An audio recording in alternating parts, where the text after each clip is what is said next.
Lumapit naman po sa upuan ng ating mga kapatid habang papalapit na ng papalapit ang finale ng action serye na Lumuhod Ka sa Lupa.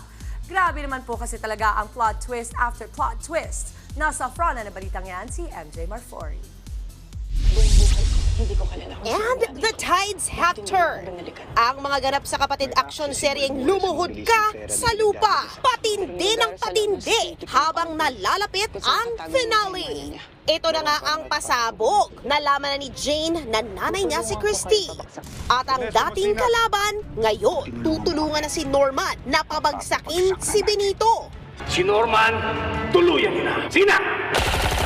Kabaliktaran ng kanyang napakasamang karakter sa serye, ang napaka-sweet at mentor-like na si Cupcake Gardo Versosa.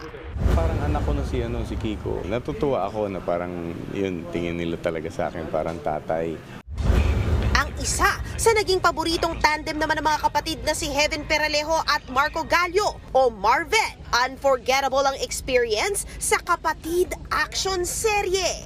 Maganda siyang parang preparation since we're going to actually have a show series soon, an action series soon.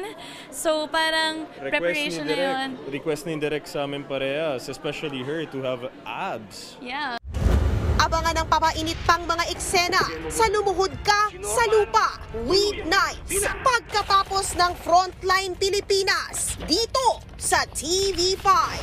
Nagbabalita mula sa Frontline, MJ Marfori, News 5. Mga kapatid, Dimples Romana po, kumpletuhin ang inyong umaga ng mga kwentong puno ng inspirasyon. Salubungin po ang bawat araw ng may ngiti at pag-asa. Kaya't mag-subscribe na po at mag-follow na sa aming social media pages ng News 5.